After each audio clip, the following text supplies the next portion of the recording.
Those of you who have a wheelchair, we have a ramp. We see handrail here in front of us at 1 o'clock because we're going to walk upstairs at that platform. All right. Look at the black birds around. Those are black vultures. They're always flying with thermals around the area. Now, this beautiful building you're looking at here, it's a palace of the Archbishop.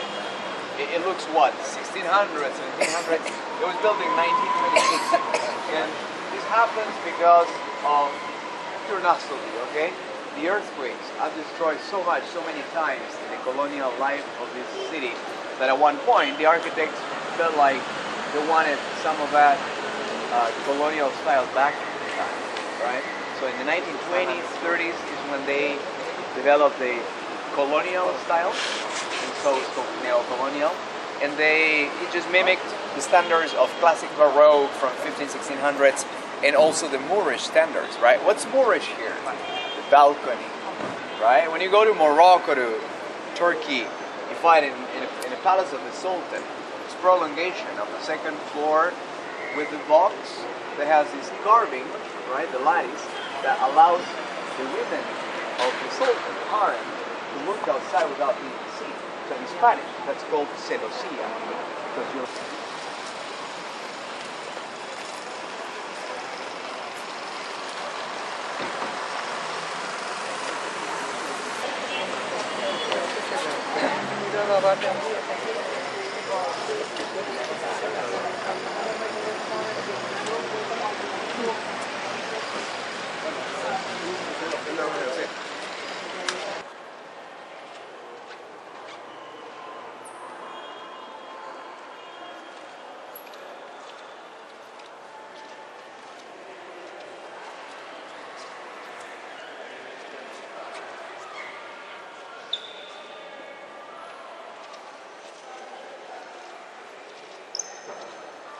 decorated with this set of stalls, but this was not the original location for it. This was originally the choir, and the choir was not here. It was on the back side of it. Before the earthquake, it was like a 1/3 of the length of it towards the back. It was a wooden room where they had 52. Not every seat here. It's originally part of the choir. Only the ones that have the carvings on the back panels. The images. After that door, you see that those panels don't have the carvings. So these are from 1620s, and they were nicely configured as a choir for the monks who performed the Gregorian chants back in the 1600s in the back side of this church. They did well, though. Fortunately, survived the earthquake, restored the room, and then they were moved here. Right? And the work was on, originally, the seats in the 1620s. Same time she was crossing the seas, they were working on this in Lima, on Nicaraguan sea guard. And it's a work that took almost 7 years, made by Pedro de Nogueira, who was a Catalonian master in Lima from Spain with his local disciples. It's the very first time Baroque style was used in local arts in Peru. Because everything that was performed before in the artistic styles that were European was more into the Italian styles, like the Renaissance, the Byzantine a little bit, and most importantly the Mannerism. But the Mannerism, the Renaissance, was mostly into elongated figures, right? The elongation of the body, like up to 12 times your head in the body length. It's typically standard, it's 7 times. The very theatrical manners, a lot of movement and grace, right? Those figures, paintings with very light colors. But then the dramatism of the classic Baroque from Spain, it was first brought with these images here, which is more in the right body portioning. But they also, just in order to show off and brag a little bit over the work, they overdid the realism. It's over-realistic in the way they have performed wrinkles, muscle definition, and this overfolding of the natural folding of the robes, right?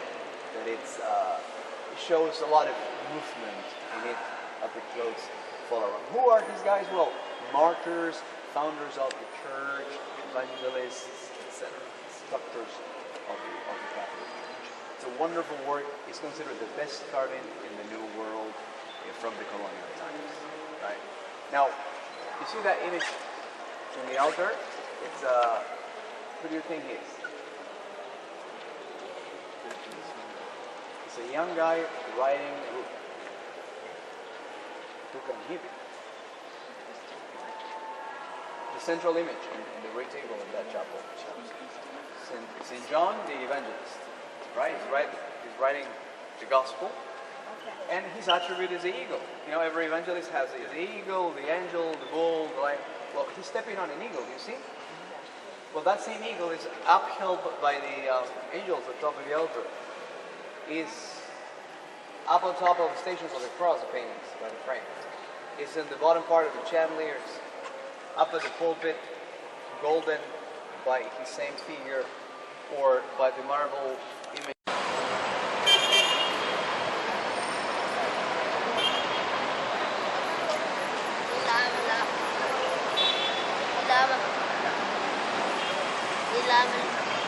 No. A ver.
All right, so this is Plaza Mayor. Plaza Mayor means the major plaza, the greater plaza.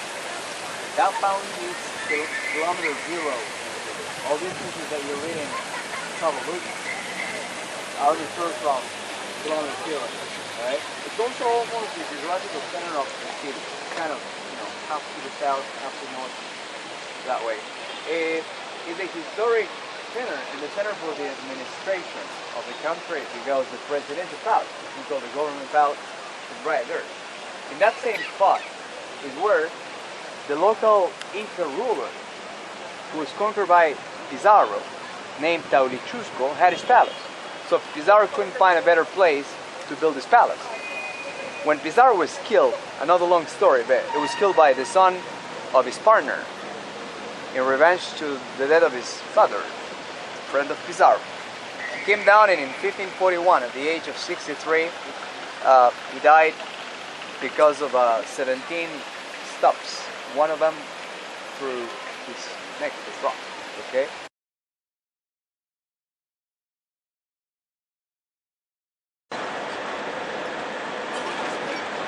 In this area you find a lot of restaurants that are Chinese Peruvian food.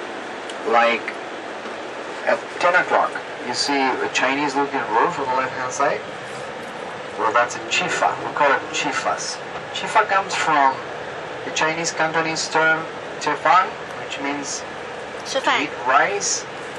It was actually a call from the Chinese immigrants who started to sell Shaofan rice, fried rice, where pretty much today is Chinatown, right outside the Central Market in Lima. This is back in the 1850s, so they came to work in a different industry. They were done with that business, and they started to sell the Shaofan rice. And in order to attract the people who come and buy it, their code was Chifan, Chifan. And, that's how we started to call the food, Chifa. It's Cantonese food with a Peruvian twist. We have like 5,000 of these places.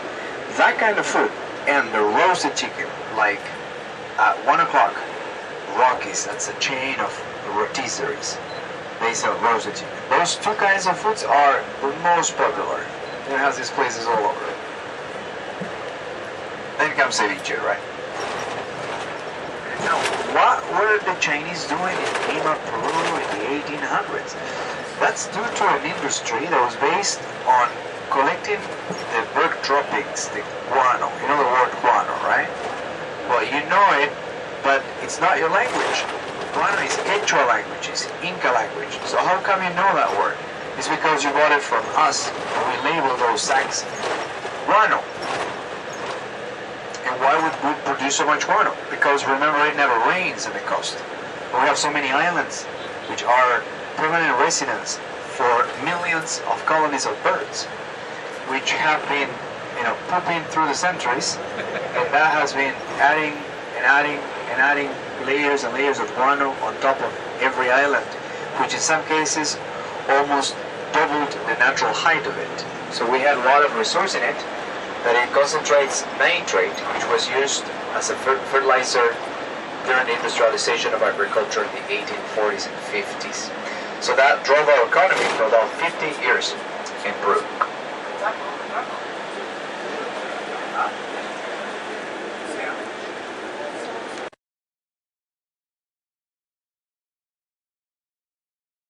That's something that they are very quiet. I mean, different people.